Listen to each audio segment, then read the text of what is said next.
Oke,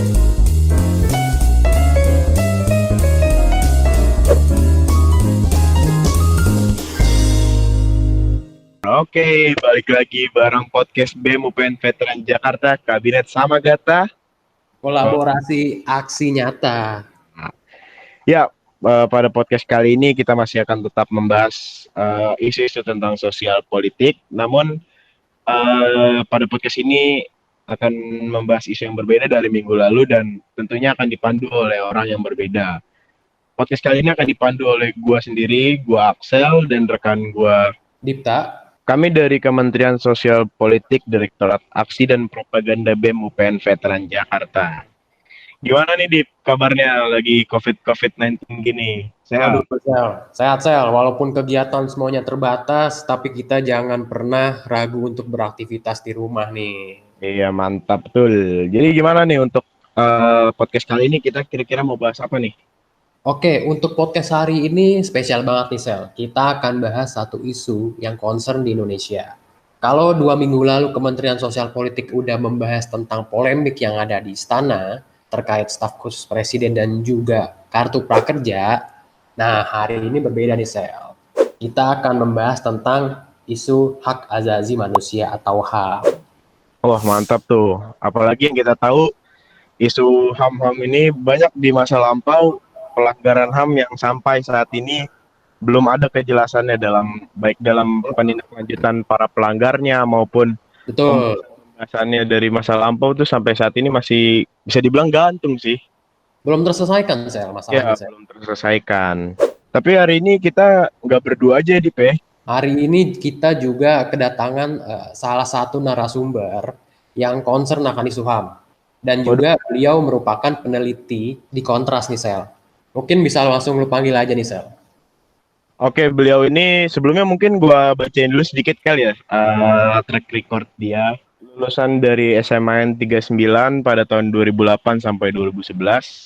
Menempuh pendidikan sarjana di Universitas Pajajaran tahun 2012 sampai 2016 dan menempuh pendidikan magister di Universitas Indonesia tahun 2018 dan 2020. Gak cuma itu aja nih, Dit. Dia juga mempunyai beberapa pengalaman. Yang pertama, dia juga jadi peneliti di hakasasi.id. Dia juga menjadi Staff of Research and Documentation di Kontras atau yang biasa kita tahu Komisi untuk Orang Hilang dan Korban Tindak Kekerasan. Lalu mulai Oktober 2019, dia sudah menjadi Head of Research and Documentation. Langsung aja kali Dip, kita panggil Mas Rifan Lee. Halo Mas Rifan. Halo. Gimana Mas, kabar? Sehat? Sehat, alhamdulillah. Cuma rada seret aja nih. Puasa gitu. Puasa ini Mas ya? Faktor puasa. Jadi gimana ini Dip? Hari ini kita membahas terkait isu HAM misal. Yang banyakkan orang atau banyakkan masyarakat tuh melihat ini sebagai isu yang menarik lah. Banyak perspektif yang dihasilkan dan sebagainya. Iya, dan juga kita tahu juga ya Dip, tentang HAM ini atau hak asasi manusia juga. Penuntasannya banyak juga peristiwa-peristiwa besar yang sampai saat ini belum jelas gitu. Bagaimana tindak lanjut dari para pelanggarnya dan juga kasus-kasusnya akan dituntaskan seperti apa itu belum ada yang jelas gitu. Betul, karena HAM sendiri menjadi isu yang concern juga nih di Indonesia, terlepas dari faktor sejarah, latar belakang, ataupun ya balik lagi kepada persepsi atau opini publik. Dan bahkan kita hari ini juga akan bahas tentang HAM bersama Mas Rifani juga. Mungkin langsung ini sih Mas, sedikit berbicara tentang hak asasi manusia. Mungkin awal mula Mas Rifanli ini sendiri tergerak ataupun suka apa ya bahasanya ya membahas isu HAM ini bergelut sendiri atau memang melihat isu ini sebagai isu yang seksi gitu loh, karena banyaknya perspektif, karena kalau kita berbicara tentang HAM kita berbicara tentang kebebasan berekspresi, berpendapat dan sebagainya. Ya, oke. Thank you ya Dikta sama Axel ya. Yuk. Ya Mas. Pertama kali gua tahu hak asasi manusia itu dari Kontras pertama kali. 2015 itu gue ikut yang namanya Sekolah Hak Asasi Manusianya Kontras. Itu untuk mahasiswa 2015. Terus gue tahu dari Kontras tuh awalnya tuh kepala gue kosong. Bukan kepala gue sudah ada isinya atau setengah isi. Jadi kosong beneran soal hak asasi manusia. Nah, dari Kontras gue belajar kalau ternyata ada yang namanya kewajiban negara sama haknya warga negara. Gitu. Dari dua hal tersebut gue paling enggak itu bisa tahu ternyata haknya warga negara itu begini. Terus kalau kewajibannya negara itu begini, kenapa negara nggak punya yang namanya hak? Kenapa dia hanya punya tanggung jawab? Terus kenapa warga negara itu harus menuntut terus hak-haknya dia dan kebebasan-kebebasan sipil yang itu menjadi haknya warga negara itu harus selalu dipenuhi sama si negara nggak boleh bersikap sewenang-wenang dalam membatasi kebebasan sipil warga negara, harus ada ukuran-ukuran yang jelas. Juga soal isu pelanggaran HAM yang sampai hari ini itu belum selesai gitu. Artinya dari segala banyak konsep yang gue dapat dari Kontras itu masih gue terus pelajarin sampai sekarang. Nah, belajar HAM itu nggak bisa yang namanya kayak belajar satu hal yang abis itu selesai gitu. Lo abis belajar HAM itu selesai kan, nggak bisa gitu. Tapi itu setiap harinya selalu ada dialektika, terus ada diskursus juga yang memunculkan satu alternatif baru. Itu kalau dari sejarah-sejarah dari cerita historisnya teori-teori HAM yang muncul juga seperti itu. Misalkan dari awal itu cuma ada isu soal sipil politik kan karena perang dunia, terus abis itu muncul lagi ada isu ekonomi, sosial dan budaya, terus berkembang, terus nanti ada bisnis dan hak asasi manusia dan isu-isu lainnya yang terus berkembang. Itu kenapa penjelasan itu nggak bisa beres sekali. Berarti Mas Rifan sendiri tentang mengerti tentang akan isu HAM sendiri itu mulai dari Kontras di tahun 2016 ya tadi ya? 2015. Mungkin perjalanan panjang Mas Rifan sebagai peneliti HAM di Kontras tersebut bisa dibilang awal mulanya memang belum mengerti akan tentang HAM seutuhnya. Ya, karena menarik juga sih Mas kalau kita berbicara tentang HAM. Persepsi atau opini publik balik lagi gitu kan, bahkan para elit ataupun rakyat sendiri berbeda pendapat juga tentang HAM seperti itu. Nah, mungkin gini Sel, yang menarik dari Mas Rifan sendiri, dia mau belajar nih tentang isu hak asasi manusia, mulai ikut dengan Kontras, dan mungkin itu bisa jadi salah satu contoh di mana kita bisa tergerak nih dengan isu-isu HAM yang ada sekarang. Kalau misalnya bisa kita lihat juga secara usia juga Mas Rifan masih tergolong muda gitu ya Mas ya. Jadi mungkin bisa jadi gambaran buat teman-teman yang lain khususnya anak muda itu supaya mau lagi untuk menggali tentang HAM itu seperti apa, bahkan pelanggaran-pelanggaran HAM yang ada di Indonesia sendiri seperti apa, bagaimana penindaklanjutannya.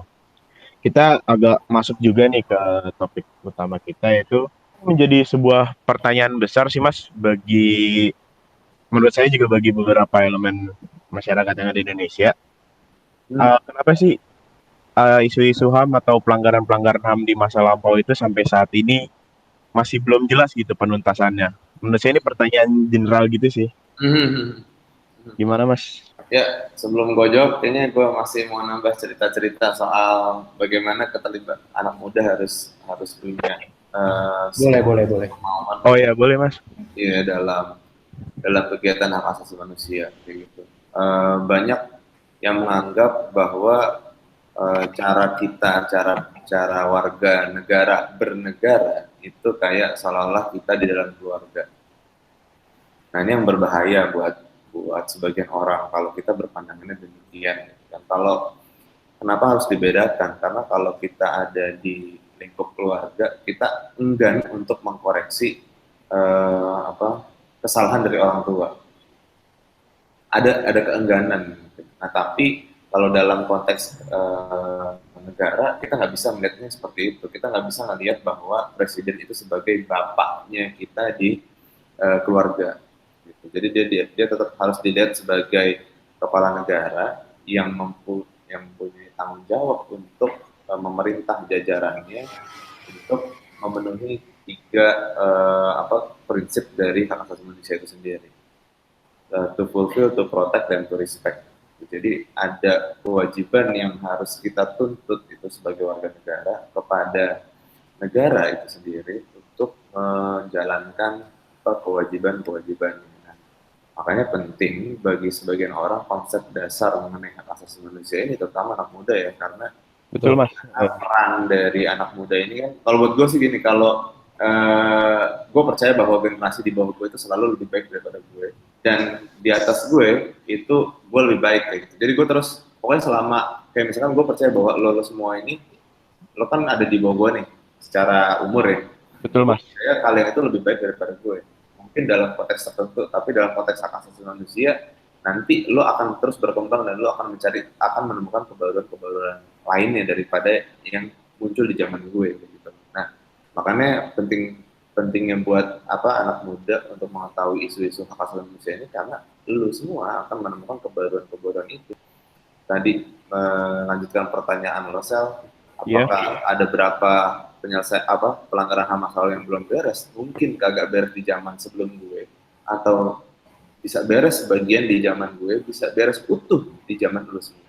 Itu kenapa makanya penting buat anak muda memahami isu hak asasi manusia. Gitu. Langsung nih gue ke pertanyaan berikutnya ya. Boleh Mas.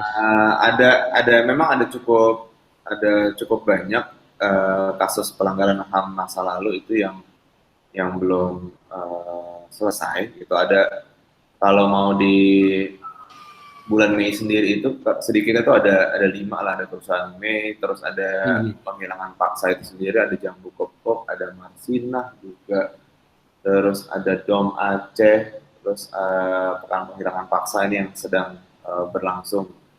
Dan kenapa hal-hal itu belum selesai? Kalau tesisnya Kontras, sebetulnya tesis ini sih sudah lama menjadi batu ujinya Kontras ya, dalam menilai bagaimana sebuah rezim itu bisa survive, artinya bisa dipercaya sama publik. Yaitu gampang aja. Dari kasus pelanggaran HAM masa lalu terjadi pasca reformasi terutama, kita melihat bahwa kalau negara memerhatikan kasus pelanggaran HAM masa lalu atau menjadikan kasus pelanggaran HAM berat masa lalu ini sebagai prioritas, itulah yang akan kita uji.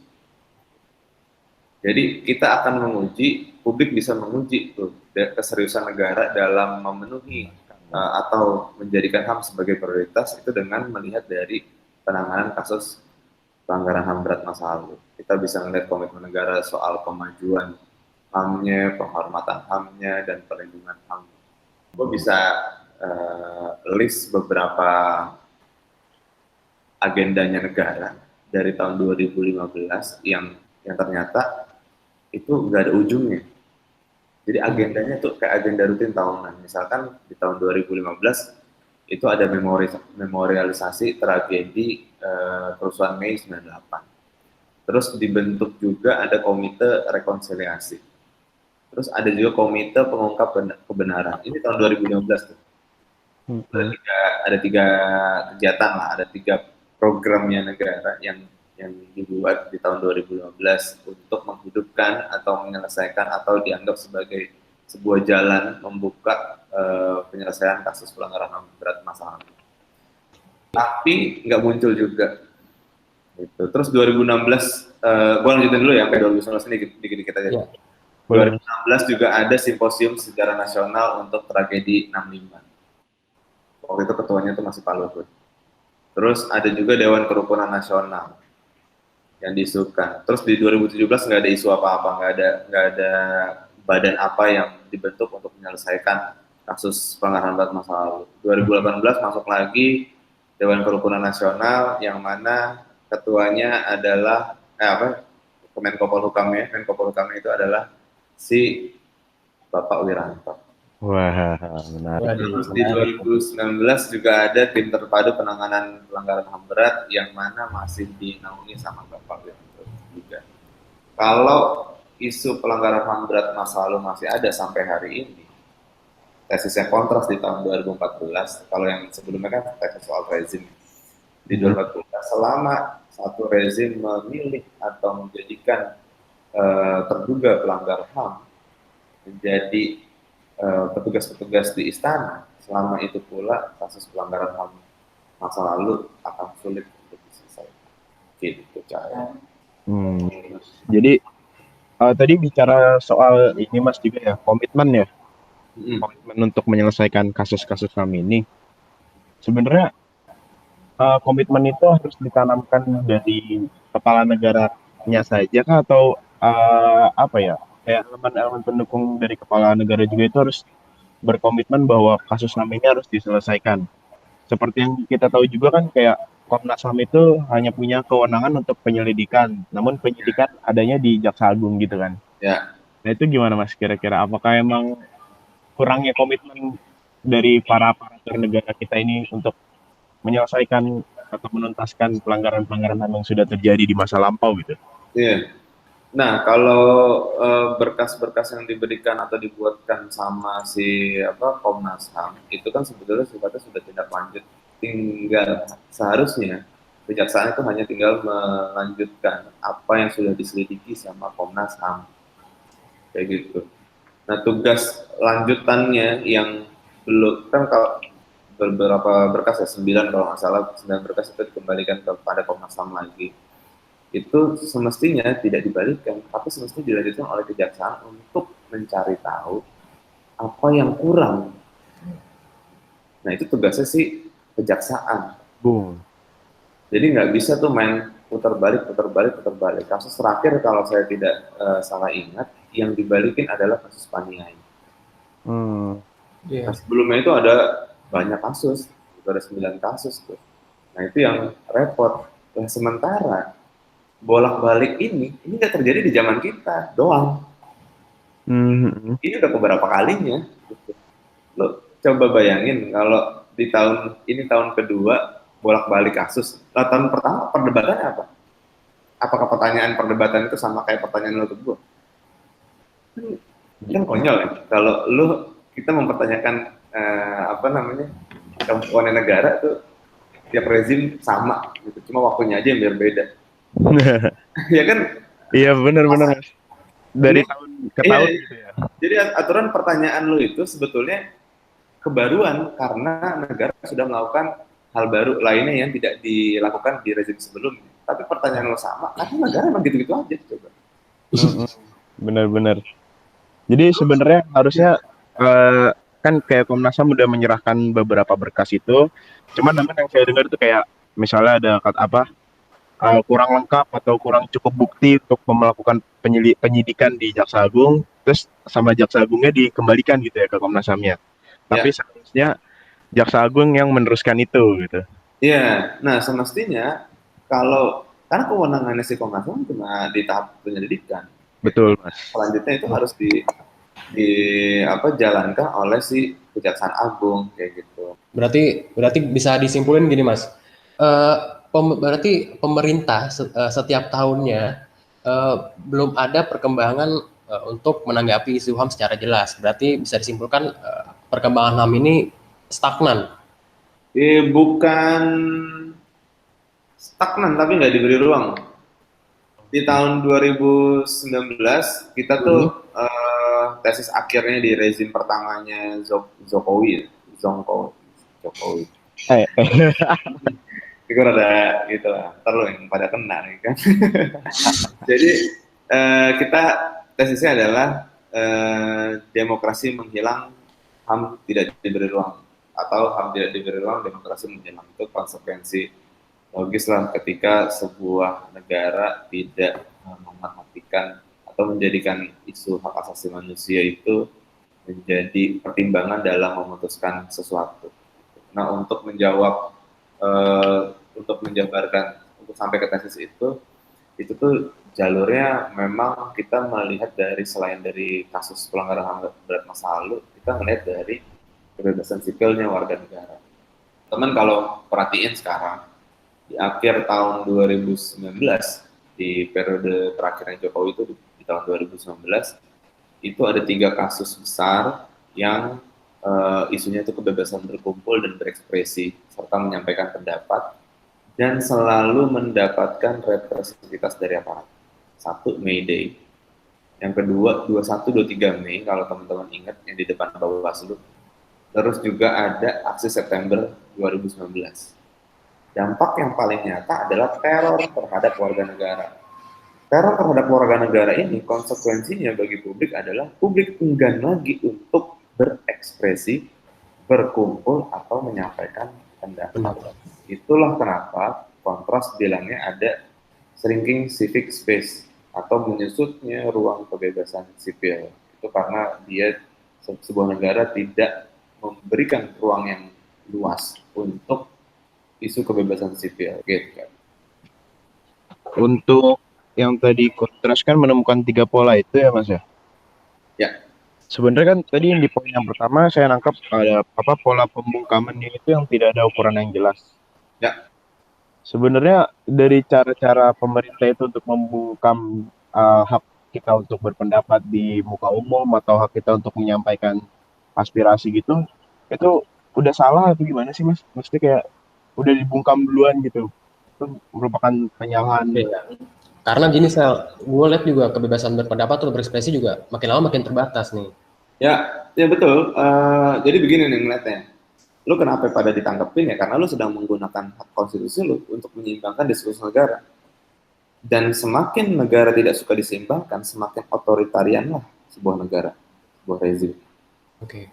Gitu. Nah, situasi kalau tadi gue sempat bilang soal shrinking civic space, artinya menyusutnya ruang kebebasan sipil. Sekarang tuh arahnya menurut gue ya sudah closing civic space.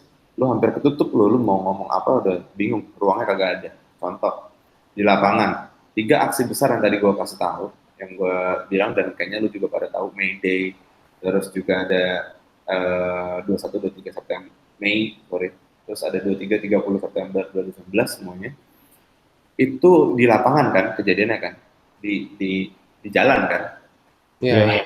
ada penangkapan senang-senang, ada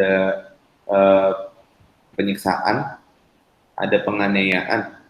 Intinya ada represivitas aparat kepolisian di jalanan, ya kan? Itu ruang yang pertama. Ruang yang berikutnya, di mana kita bisa berekspresi selain di jalanan, di media sosial, ya kan? Di media sosial itu ada yang namanya ancaman UU ITE. Lu ngomong pada, aduh itu tadi salah nggak ya? Aduh tadi salah. Iya benar-benar. Ya, kita jadi agak takut duluan gitu ya Mas ya untuk menyampaikan. Itu kenapa soal kebebasan sipil itu semakin menyusut karena ada ketakutan buat lu pada ngomong. Lu selalu, lu selalu ngukur-ngukurannya apa ya? Tadi bener nggak ya omongan gue ya? Oh takut deh besok kena nih. Yang ada buat berekspresi itu semuanya itu ada ancamannya dan ancamannya nyata loh. Nyata tuh maksud gue bener ada tuh. Kayak misalnya kemarin kan ada kasusnya Raffio Patra. Ya, yang terbaru itu. Itu kan di dunia digital, Raffio itu kagak aksi tuh. Di dunia digital, coba lu bayangin, ruang mana lagi yang lu bisa pakai buat nyampein pendapat lu atau ekspresi lu? Apakah lu harus diam aja gitu? Atau via Tinder jangan-jangan? Tinder kayaknya lu juga harus hati-hati gitu. Karena siapapun bisa masuk dan artinya gue mau bilang gini, kalau 2 ruang yang tersedia, ruang maya dan ruang digital dan ruang jalanan, ini semuanya tuh ada ancaman dan ancamannya sangat amat nyata. Itu kenapa kita bilang bahwa kebebasan sipil di Indonesia itu menyusut dan bahkan itu udah closing. Kalau closing itu satu tindakan yang akhirnya dilegitimasi sama kebijakan. Berarti secara tidak langsung tidak bisa atau tidak harus selalu menjustifikasi keadaan. Bahwasannya memanglah seperti ini gitu bentuk keadaannya atau situasinya. Dengan adanya HAM yang belum ditegakkan, bahkan pernyataan-pernyataan elit politik pun banyak gitu yang menuai kontroversi, yang membuat ketakutan kepada masyarakat. Hmm. Nah, mungkin nggak sih, Mas, dengan adanya ketakutan-ketakutan yang timbul di masyarakat, ini membuat masyarakat makin ragu ataupun riskan nih, bagaimana nanti ke depannya kalaupun gua melakukan seperti ini ataupun gua yang beraktivitas atau berkegiatan dengan berkaitan dengan negara ataupun isu-isu lainnya lah seperti itu. Bahkan kan kita tahu nih, polemik yang ada sekarang itu udah banyak, entah itu kasus ekonomi, sosial ataupun politik. Ini menjadi lingkup yang kompleks. Kalau kita berbicara dengan eh, para elit ataupun masyarakat punya perspektif atau pandangan masing-masing seperti itu. Ya, apakah ini akan memberi dampak yang nyata ke publik? Jelas banget. Lu dengan berpikir 2 kali soal apa yang mau lu tweet atau lu post di Instagram, ke Facebook, itu udah salah satu tanda kan bahwa lu merasa terteror dengan apa yang negara selama ini lakukan. Itu di dunia apa? Maya, di dunia nyata yang gampang terlihat adalah kita jangan sampai karena teror yang diberikan sama negara karena perlakuan-perlakuan aparat keamanan, kita jadi orang yang kagetan. Nah, orang yang kagetan ini atau kelompok yang kagetan ini gimana maksudnya? Ya ketika kita merespon satu isu yang hanya kita anggap sebagai isu populer semata. Padahal isu tersebut adalah rangkaian dari isu-isu yang sebelumnya pernah terjadi. Kayak kemarin misalkan soal Omnibus Law kan, walaupun kemarin ujungnya ditunda, tapi lu bisa lihat deh, kemarin ada wacana untuk mau dibahas, bos. Iya. Omnibus Law itu terkandung berapa puluh perundang-undangan dan seribuan pasal, dan itu disusun mau dibahas di masa pandemi yang waktu itu problemnya kita masih berkutat sama kurangnya APD ke tenaga medis. Mas, mungkin kita agak bergeser sedikit nih ya. Hmm. Arah 22 tahun reformasi nih, Mas. Ya, Sebenarnya mungkin di bulan Mei itu yang saya tahu juga, Mei itu adalah puncaknya dari sebuah runtutan panjang gitu, Mas. ya, Mulai dari 96 juga ada PRD yang dideklarkan, terus juga ada Kuda Tulis, ada 97 Krismon, ya. dan puncaknya di 98.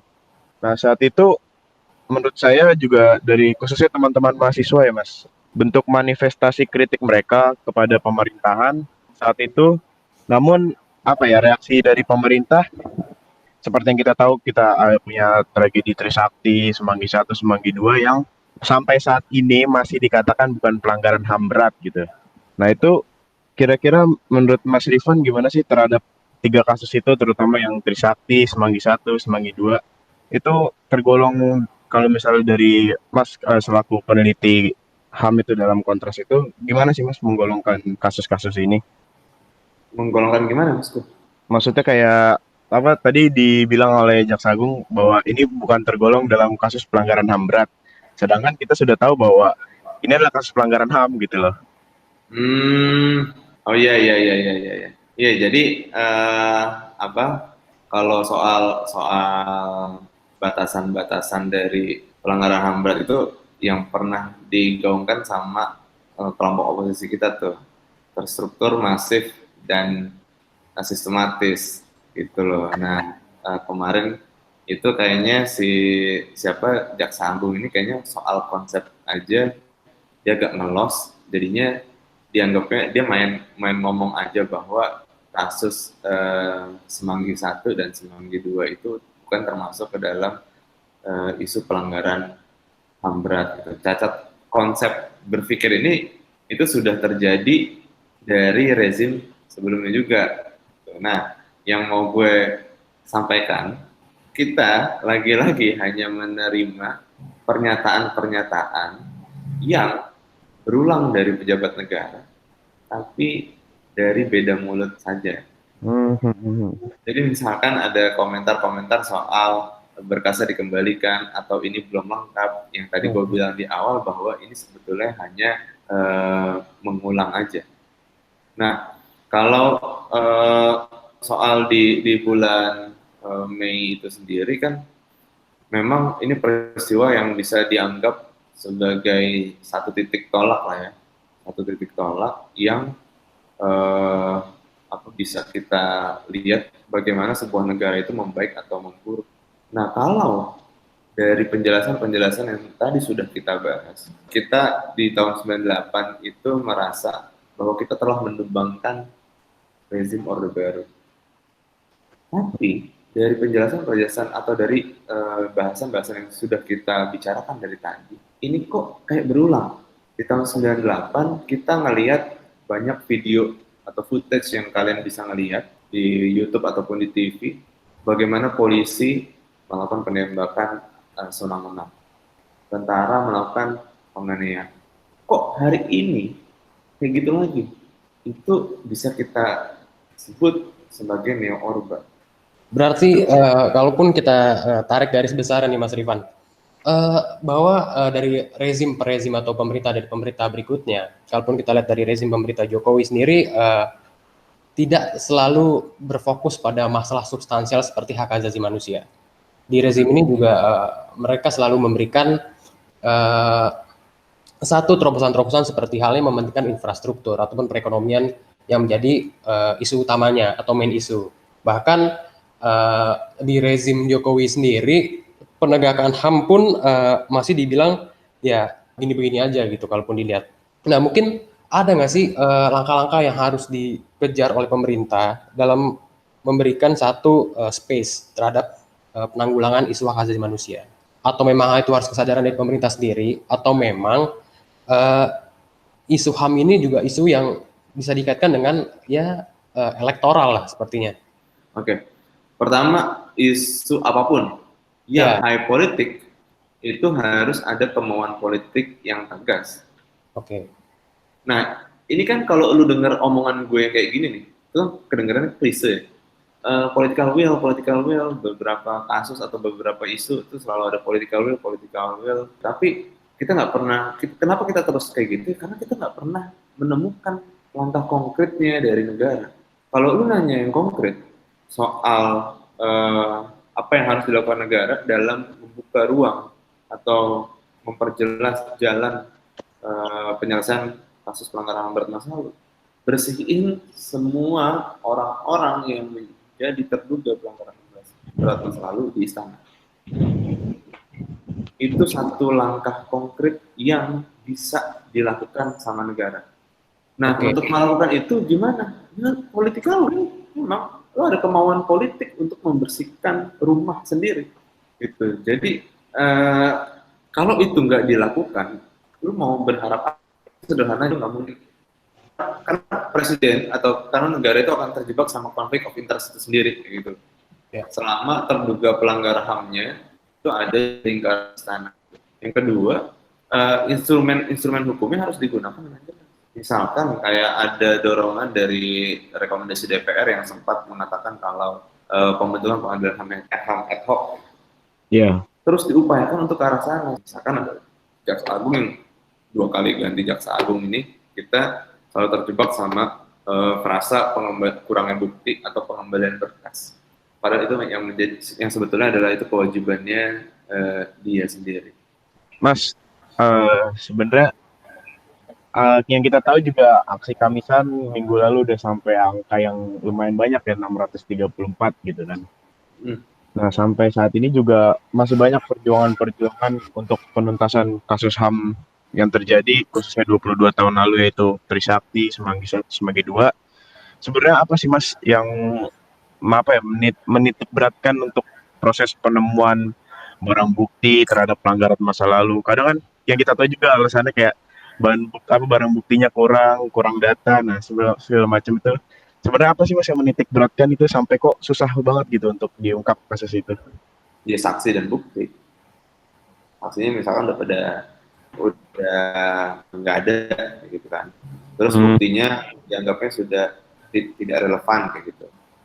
Nah, itu yang menjadi problemnya bagi kita ya, karena kita menganggap bahwa itu aturan tugas di Kejaksaan Agung kayak gitu loh. Alih-alih dia mencari tahu mendalami soal bukti-bukti yang lengkap atau dari pernyataannya dia justru malah mengeluarkan statement yang berkebalikan kan. Misalkan kayak kemarin soal yang disebut bahwa Semanggi 1-2 bukan pelanggaran HAM berat. Lu bayangin dari 98, dari 97 terus ke 2019 nih. 2019. Itu kan puluhan tahun. Itu orang tua korban, keluarga korban, rekan korban berjuang tuh di Kamisan melalui aksi Diang Payung Hitam dan melakukan serangkaian advokasi non litigasi maupun litigasi. Di awal 2020, jaksa agungnya tiba-tiba bilang itu bukan pelanggaran HAM berat. Bertolak belakang ya. Gimana lo? Kan buat kita mungkin kita nggak terlalu relate ya, tapi buat keluarga korban coy. Ya. Gitu. Dan buat kita semestinya kita bisa lebih cedera juga karena kita yang menuntut melalui ekspresi, melalui penyampaian pendapat ternyata dibantahkan cuma dengan satu kalimat saja dan tidak utuh lagi. Bukan pelanggaran HAM berat. Iya. Dan konsekuensinya adalah kalau negara tidak menyelesaikan kasus pelanggaran HAM berat, dia akan berpotensi berulang di kemudian hari. Bahwa yang penembakan oleh kepolisian itu masih terjadi, terus yang sewenang-wenang ya, terus ya, penyiksaan TNI polisi masih terjadi, terus soal pengungkapan masalah yang hanya berhenti kepada kelompok yang di lapangan saja, tapi tidak sampai ke dalamnya terjadi. Lu lihat aja, karena yang pertama tidak diselesaikan secara utuh dan tidak ada pemulihan yang jelas bagi korban. Yang kedua, kemungkinan akan bisa terjadi lagi.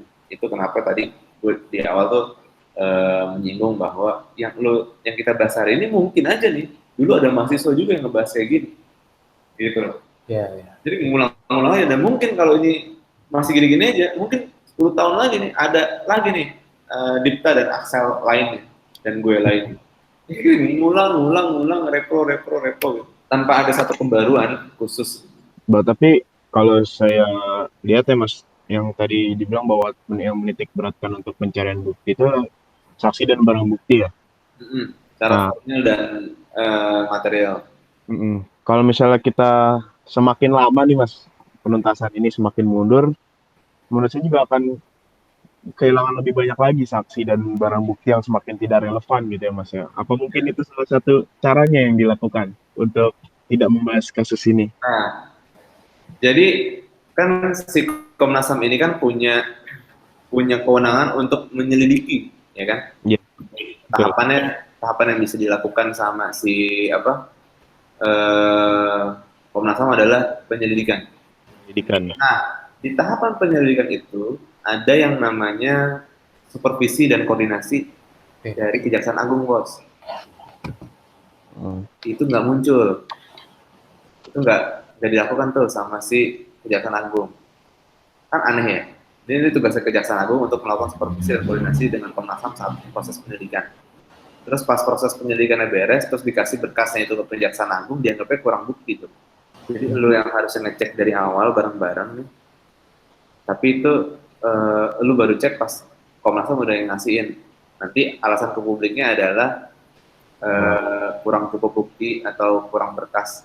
Jadi makanya berkasnya dikembaliin gitu kan. Nah, konsekuensinya benar kata lu, akan semakin parah tuh. Kesulitan untuk mencari saksi ataupun bukti. Nah, makanya situasi pengembalian penyebutan lah istilahnya tuh, kalau pengembalian berkas yang merugikan korban itu namanya undue delay gitu. Jadi semakin ditunda, semakin lama impunitasnya. Terus korban akan semakin menderita. Terus kepastian hukumnya juga terlanggar. Nah, dampak nyatanya adalah keberulangan peristiwa yang terjadi di masa lalu dan akan terjadi di masa depan. Jadi dari tadi kita udah berbicara tentang pembahasan HAM, bagaimana cara penuntasannya dan bagaimana langkah-langkah yang harus diambil pemerintah nih untuk membuka ruang penyelesaian kasus HAM. sebelumnya juga kita udah buka kayak question box gitu di Snapgram BEM UPN Veteran Jakarta, dan juga kita nge-share Google Form yang mungkin di sesi terakhir ini kita akan tanya jawab gitu Mas dari beberapa teman-teman yang sudah mengajukan pertanyaan itu. Q&A ya, Q&A. Ya, Q&A, gitu Mas. bagian paling asik nih. Mungkin langsung aja Dip, yang pertama Dip. Yang pertama, oke. Ini kebetulan panjang, dibaca per section apa kita baca semuanya aja ya? Dibaca semuanya boleh. Oke. Ini dari Samuel Malan dari Universitas Brawijaya nih. Jauh amat. Pelanggaran HAM sudah seperti makanan Indonesia sehari-hari nih Mas. Hal ini bisa dilihat bagaimana kasus pelanggaran HAM, baik itu dari golongan masyarakat, entah itu KDRT, pemerkosaan, dan lain-lain. Ataupun pelanggaran yang terjadi tahun 1998. Nah, penting nggak sih edukasi yang ada di masyarakat ini harus ditingkatkan? Itu dulu mungkin sih Mas yang kayak penting nggak sih edukasi Edukasi. untuk masyarakat seperti seminar tentang HAM dan sebagainya. Ya. Oh gila, itu bukan penting lagi, penting banget. Lo Penting banget ya Mas. apa untuk belajar HAM itu tadi dia butuh proses yang Panjang. panjang banget. Dan nggak bisa selesai dalam waktu 2 jam atau 3 jam kayak gitu loh.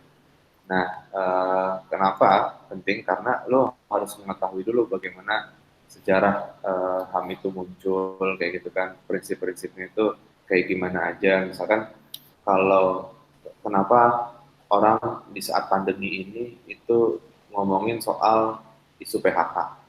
Nah, kalau di dalam HAM itu dia ada prinsip-prinsipnya lah. Yang pertama 8 prinsip lah kalau gue ingat-ingat, ada satu universalitas. Jadi HAM itu dia berlaku nih, lu mau di Papua kayak mau di daerah-daerah atau negara-negara lain itu berlakunya ini sama semuanya. Acuannya itu kemana? Ke Covenant kembar ICCPR dan ICSCR, Covenant Civil Politik dan Covenant Ekonomi Sosial dan Budaya. Terus ada pemartabatan terhadap manusia, non-diskriminasi, terus persamaan, terus indivisibility. Indivisibility ini maksudnya dia itu hak yang satu berkaitan dengan hak yang lainnya.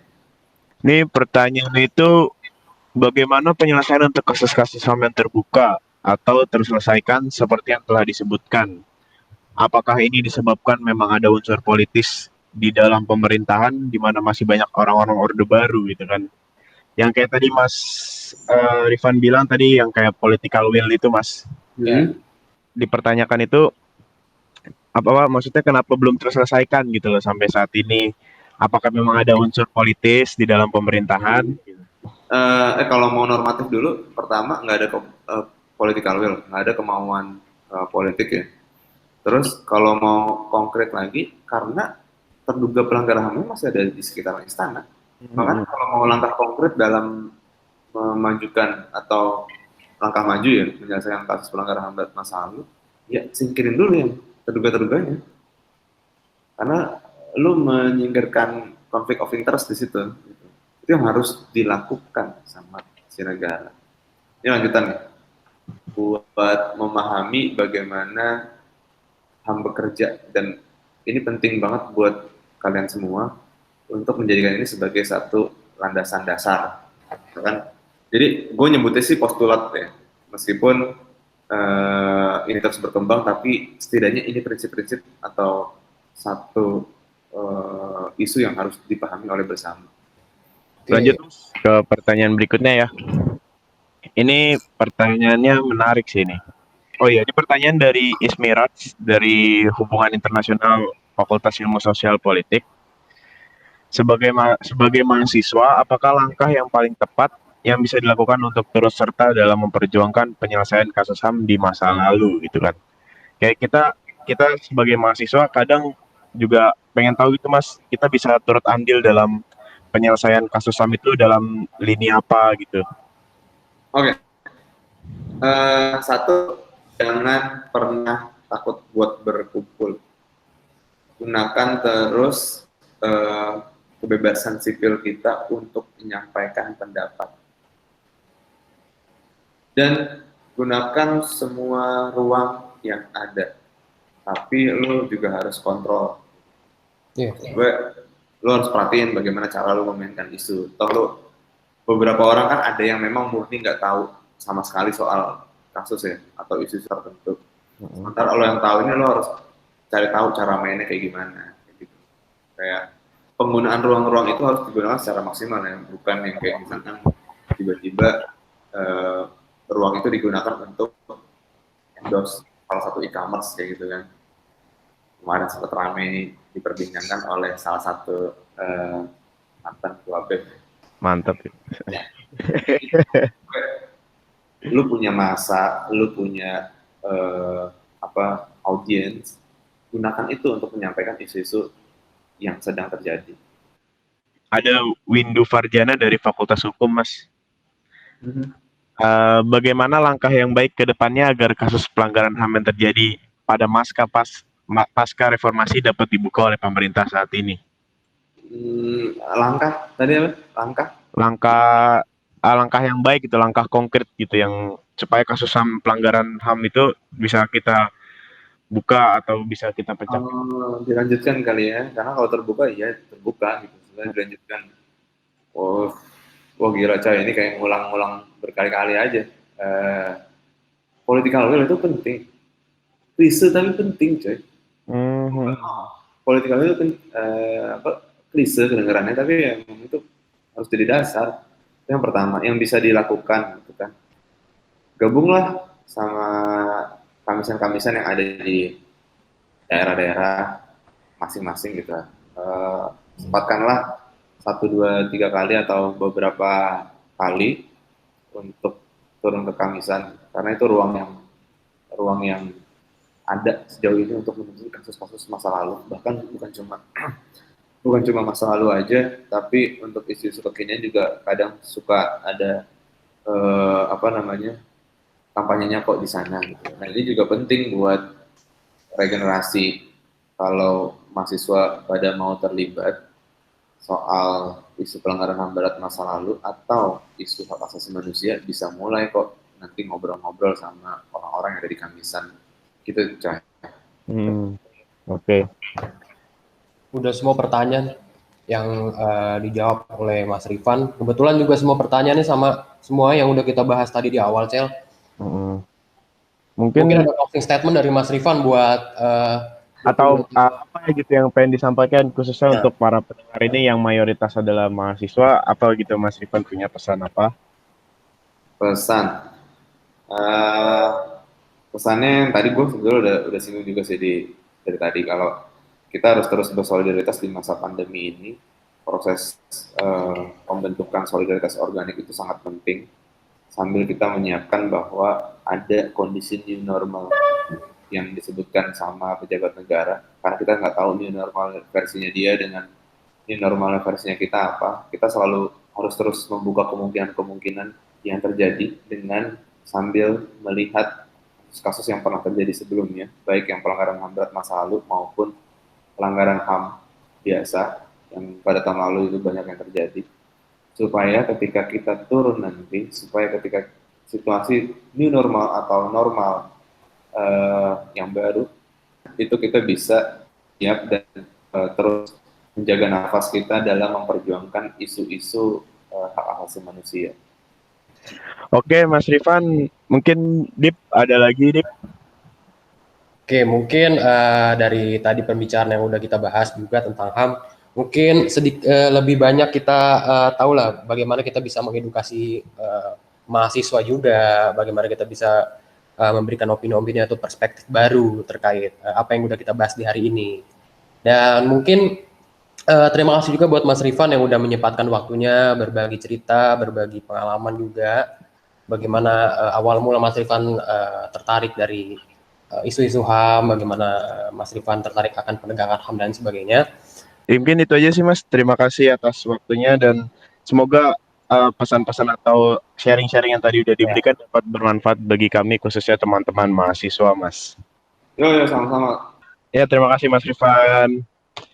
Ya, Dip, dari tadi kita udah bahas banyak nih masalah HAM nih, tentang seputar HAM, baik dari kasus-kasus yang di masa lampau atau penyelesaiannya sekarang, terus bagaimana cara kita untuk menyampaikan pendapat dan jangan takut untuk menyampaikan pendapat. Kira-kira gimana nih, Dip? Menarik gak sih pembahasan kita hari ini?